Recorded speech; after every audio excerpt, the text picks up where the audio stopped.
మా సిస్టర్ కూడా అక్కడ ఉన్నారు. అక్కడ తాడేపులు కూడా అని చెప్పారు. ఇద్దరు నాకు తాడేపులను కలవాలి యాక్చువల్గా. సో అక్కడ పరిచయం 4-5 సార్లు మాట్లాడుకోవడం సినిమాల గురించి. ఈ లోపల ఏదో అన్నపూర్ణ స్టూడియోలు కొత్త వాళ్ళతో సినిమా తీస్తున్నారు అని చెప్పారు. అక్కడ శివనాగేశ్వర కో డైరెక్టర్. వంశీమ నేను శివనాగేశ్వరని కలవాలి. వంశీ ఆల్రెడీ కెమెరా అసిస్టెంట్గా పనిచేశాడు ముందు. దాని తర్వాత మన త్రిపురనేని మన ఆయన దగ్గర 2 సినిమాలకు అసిస్టెంట్ చేశాడు. ఆ టైంలో ఎవరు అన్నపూర్ణ వాళ్ళు చేస్తున్నారు కొత్త వాళ్ళు అంటే, అన్నపూర్ణ స్టూడియోస్ వాళ్ళు కొత్త వాళ్ళు కూడా ఏంటి నవ్వుతారు ఎక్కడ, వాళ్ళు ఎవరో ఊరినే అంటారు కానీ పని ఆర్టిస్ట్ పోయి నన్ను డ్రాప్ చేయి. నాకు బైక్ ఉండేది అక్కడ అప్పుడు.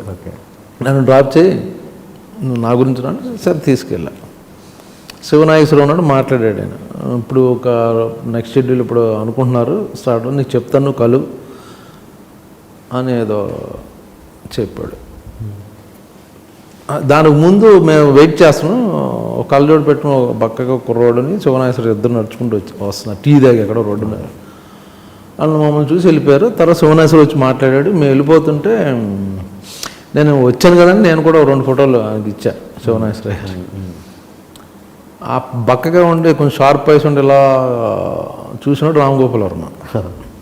ఆ లోపలికి వెళ్ళి ఆయన సరే ఫోటోలు చూడడం ఉపయోగం ఉంది, అసలు ఎవరన్నా ఆడిషన్ చేస్తే బెటర్ కదా, ఇప్పుడు ఈ కుర్రోడిని రేపు ఒకసారి రమ్మని చెప్పు, మనం అడుగుదాం ఏమొచ్చో ఏంటో ఏం తెలియదు కదా అంటే. నెక్స్ట్ డే వెళ్ళా. నెక్స్ట్ డే వెళ్తే ఏదో డ్రెస్ జర్కిను ఒక రఫ్ క్యారెక్టరు అంటే జేడీ క్యారెక్టర్కి చూస్తున్నారు ఆడిషన్. అదేదో తీసుకొచ్చి లోపల అక్కడ తేజ ఉన్నాడు. లోపల కాస్ట్యూమ్స్ ఏ ఉన్నాయి, విజయ్ సినిమా కాస్ట్యూమ్స్ అండి. మోహన్ బాబు గారిది ఏదో తీసుకొచ్చి జాకెట్ వేశారు. అదేమో నా గౌన్లా ఉంది, హైట్ కదా. ఏదో చేసేసా రకరకాల విన్యాసాలన్నీ చెప్తాలే అన్నారు. అలా 2-3 మీటింగ్ల తర్వాత రాము గారిని కలవడం వల్ల ఆయన మళ్ళీ నన్ను పిలిచి సడన్గా గడ్డం పెంచగలవా నువ్వు అన్నారు. 10 రోజుల్లో పెరుగుద్దండి అన్న. సరే ఒకసారి నెక్స్ట్ షెడ్యూల్లో క్యారెక్టర్ అనుకుంటున్నాను, అలా క్యారెక్టర్ ఇచ్చారనమాట. అది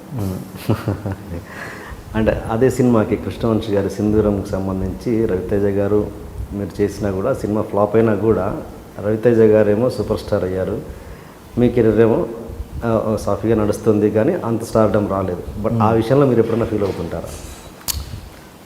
సింధూరం సినిమాతో రవితేజ సూపర్ స్టార్ అవ్వాల. సింధూరం సినిమా ఫ్లాప్ అయింది, ఇద్దరు అగైన్ బ్యాక్ టు స్ట్రగుల్. అవునా? స్ట్రగుల్ మీన్స్ అగైన్ ఏం చేయాలి అని. వంశీ ఇమ్మీడియట్గా నన్ను ఏంటంటే సరే సీరియస్ క్యారెక్టర్లో ఇంట్రడ్యూస్ చేశాను నేను. సో రవితేజ పేరు నేను రాము గారు నన్ను సింధూరం రిలీజ్ అయిన వెంటనే నన్ను చంద్రలేఖ షూటింగ్లో కలిశారు. ఓకే, అక్కడికి వచ్చారు నన్ను కలవడం గురించి కాదు, అన్నపూర్ణ స్టూడియోకి వచ్చి ఏదో నాగార్జున గారితో ఏదో మాట్లాడేసిన తర్వాత నన్ను పిలిచి చాలా బాగా చేసావు బ్రహ్మాజీ, ఎక్స్పెక్ట్ చేయలేదు అన్నారు. బట్ అది చాలా సీరియస్ క్యారెక్టర్, సినిమా బాగుంటే కనెక్ట్ అవుద్ది. ఎప్పుడైతే సినిమా డిసప్పాయింట్ అయిందో రవితేజకి మంచి పేరు వచ్చింది, అంటే ఫన్ క్యారెక్టర్ కాబట్టి తక్కువని చాలా జనాలు ఐడెంటిఫై చేసుకున్నారు రవితేజ క్యారెక్టర్. బట్ ఆ సినిమా ద్వారా ఇద్దరికి నాకు యాక్టర్గా చాలా బాగా మంచి పేరు వచ్చింది, రెస్పెక్ట్. ఈరోజు కూడా ఇండస్ట్రీలో ఒక రెస్పెక్ట్ ఉందని బికాజ్ ఆఫ్ సింధూరం యాక్చువల్గా నాకు పర్సనల్గా.